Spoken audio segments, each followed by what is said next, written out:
Welcome to the Kaizen Gal Podcast. This is your host, MC. The Kaizen Gal is a podcast about continuous improvement, building the habits to make the most out of what you already have and scale your progress in a sustainable way. Some people say, don't work harder, work smarter. Well, I believe that we can do both if we balance our time, energy, and drive well. On to today's episode. Hi, everyone. Today's topic is about the hacks to organize work.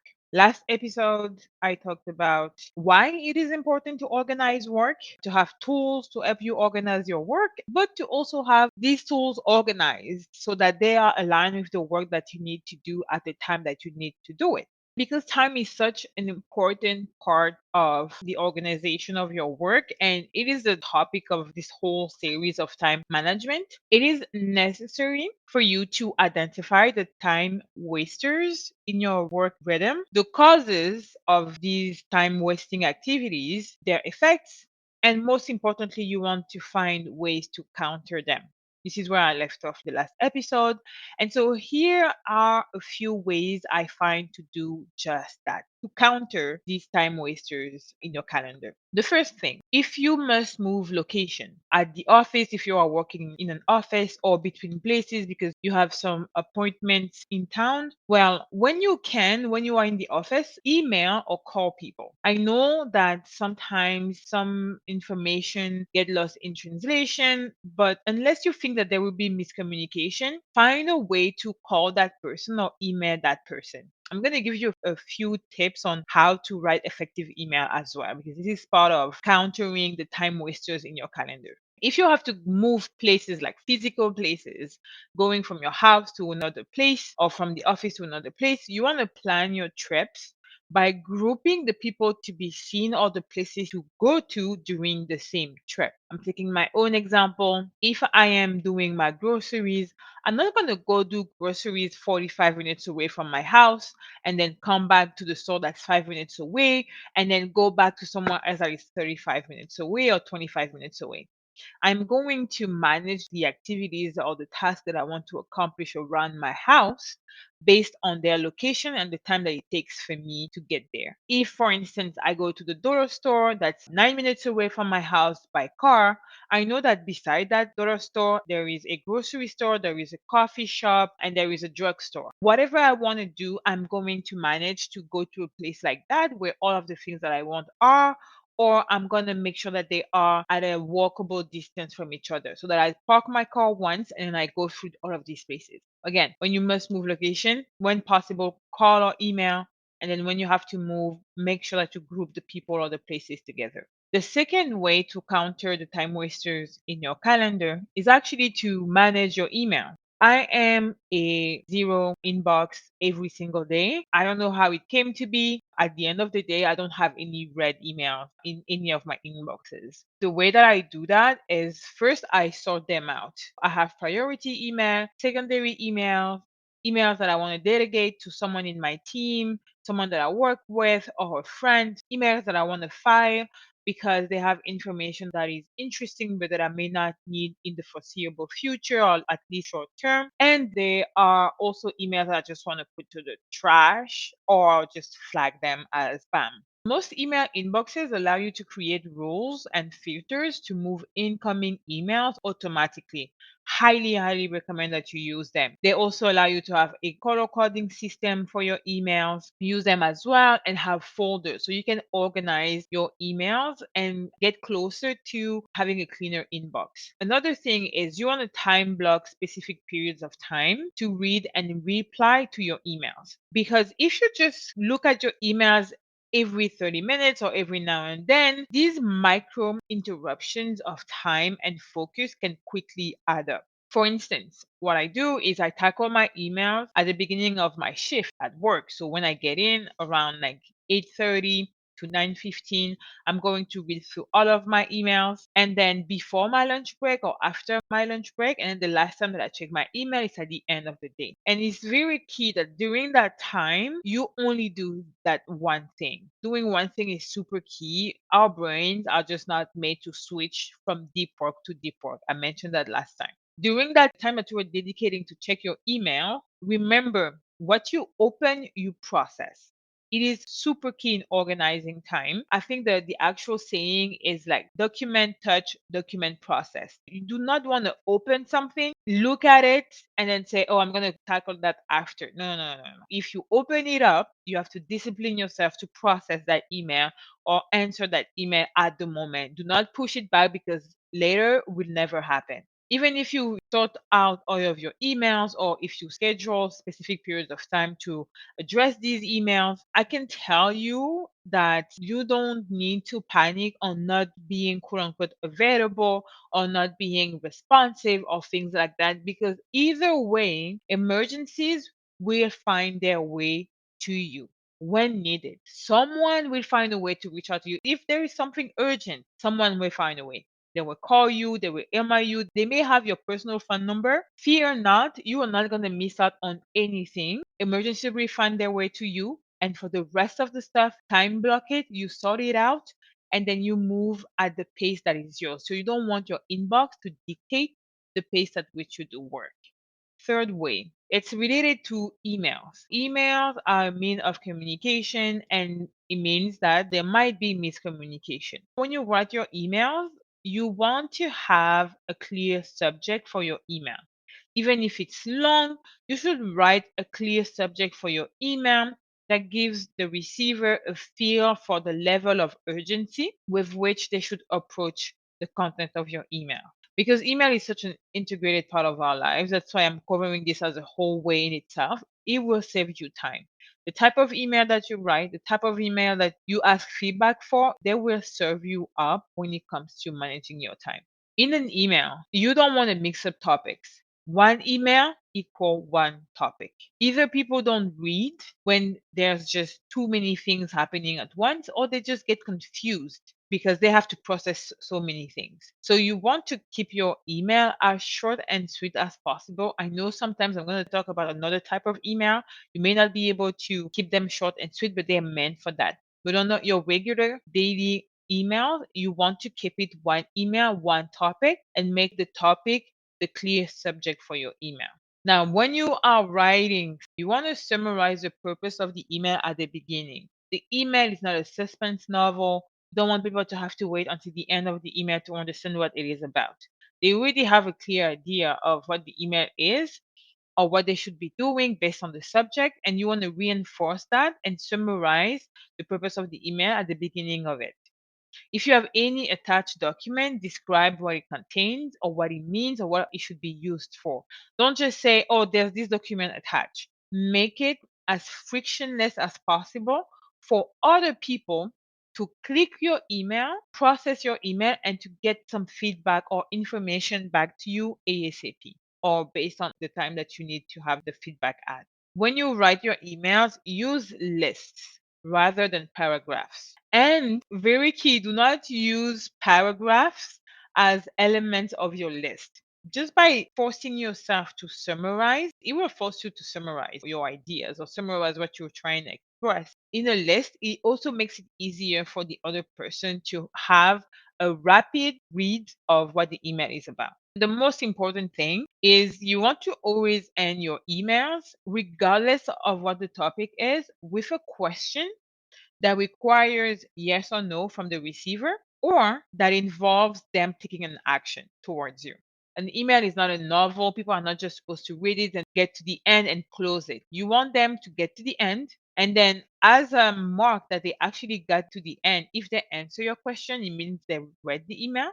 Or if they do the thing that you requested at the end, it also means that they read your email. So that was a third tip when you write your emails of just a few things to think about. The fourth thing is how you manage traditional phone calls or online calls. You want to group several calls together at convenient times if possible.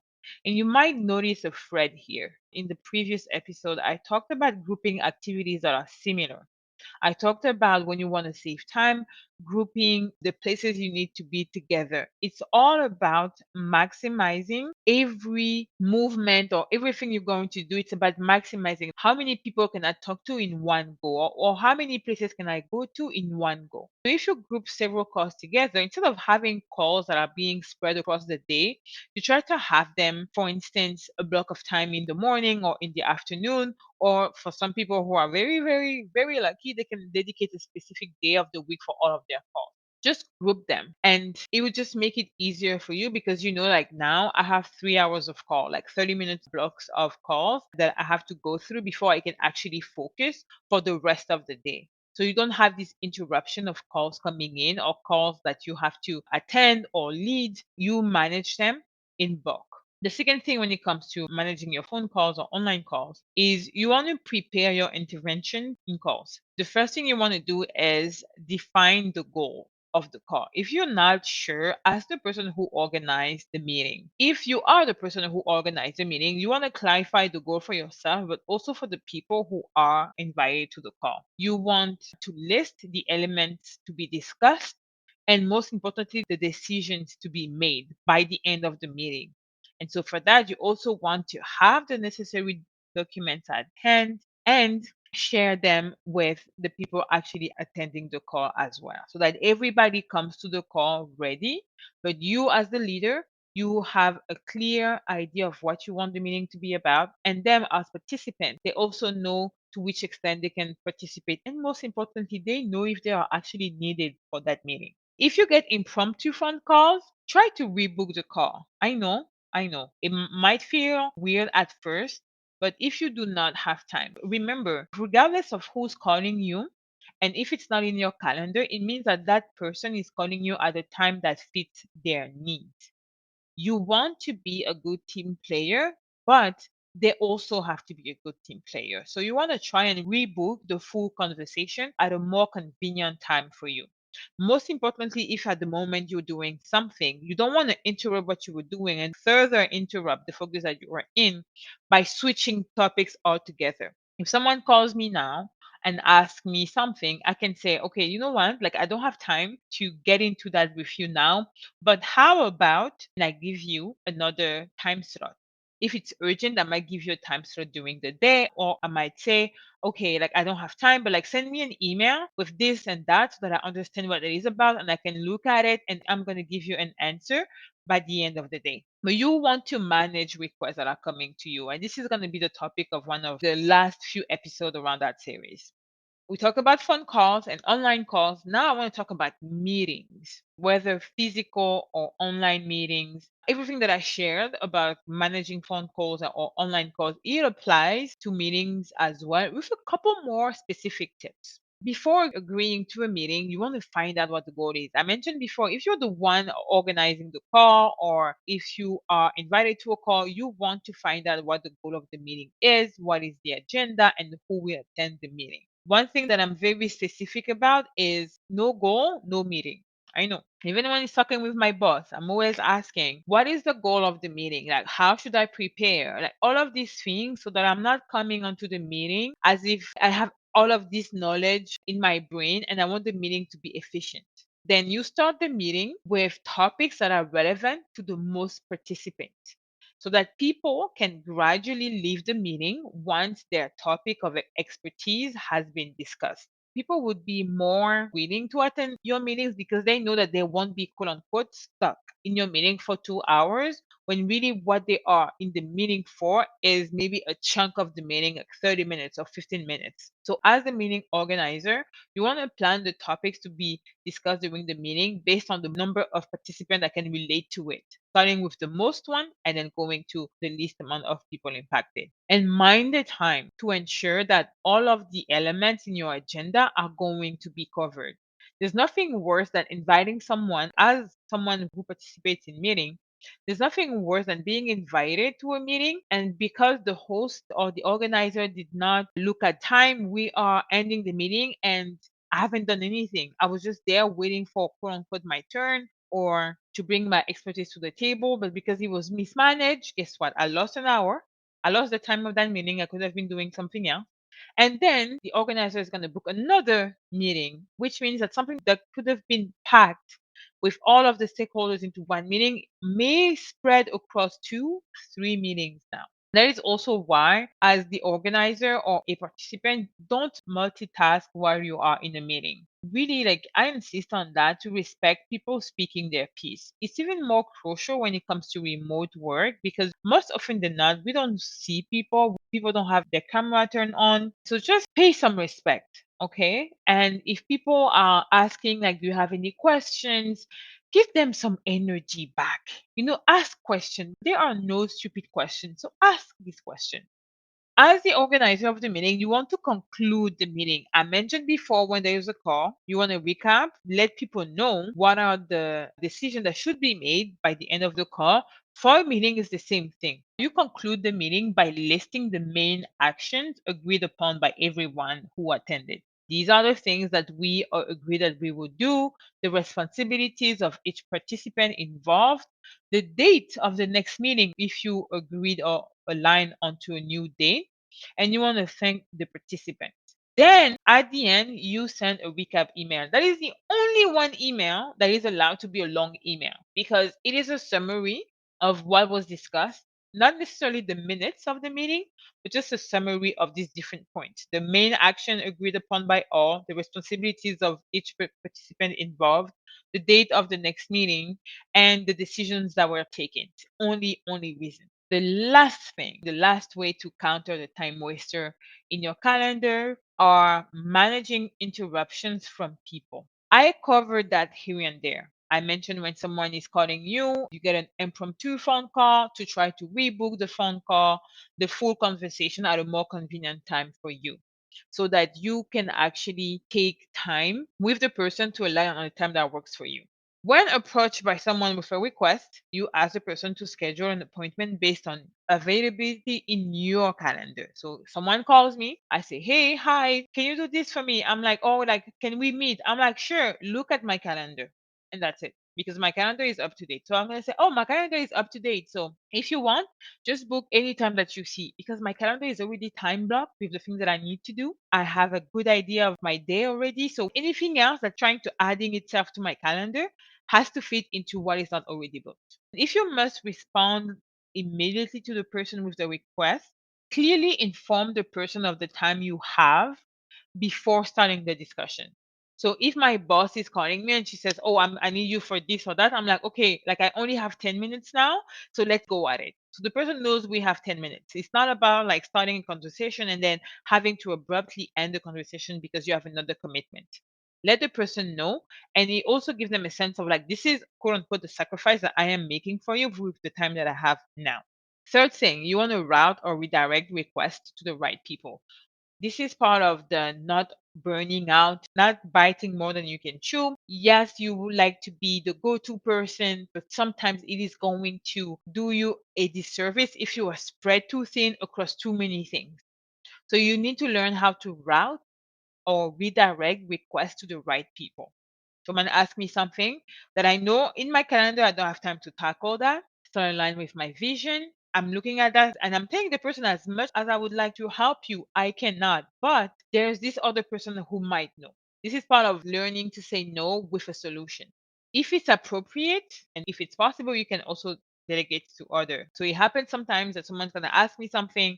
I can't do that now, but I'm gonna take a few minutes to like Slack one of my colleagues and say, hey, there's this person who asked this, like, can you help? I'm going to be a middle woman. It's going to last like 30 seconds, maybe 2 minutes, and then put these two people into contact and remove myself from the situation. It's always better for me. I'd rather take 2 minutes or maybe like, let's say, 5 minutes to arrange something for someone that I have a lot of respect with, that I like working with, and I want to preserve a good relationship. It's worth it for me to take 5 minutes to bring them with the right person instead of spending myself a 35 minutes that I may not be the best person to do that in the first place. The last thing is, you want to quickly wrap up a long conversation or conversation that was supposed to be short but is stretching and extending to no end. Use phrases such as before you finish, before I finish, or before we finish. Just trying to wrap up here Things like that indicates to the other person that you are ready to end the call. You summarize the important points that were made and the action to be taken. Very, very key. Quick recap on the ways to counter the time wasters in your calendar. If you must move location at the office or between places, group people or places so that you move once, and when possible, have calls or send emails. Second tip, you want to manage your emails. Your emails should not manage your time. Third way is when you write your email, there are a few things that you can do that are going to help the receivers of your email to get back to you quickly. The fourth thing is you want to manage your phone calls or your online calls by preparing for them. And this applies to the fifth way, which is actually managing the meeting. There are a few specifics there which you can go back to, but these are essential so that when you have to spend your time, you spend your time in a way that is going to bring value either for you, for the people on the call, or for the organization or for your project. And the last thing is managing interruptions from people. Again, it's all about learning to say no and providing solutions, understanding, grouping activities that are similar together.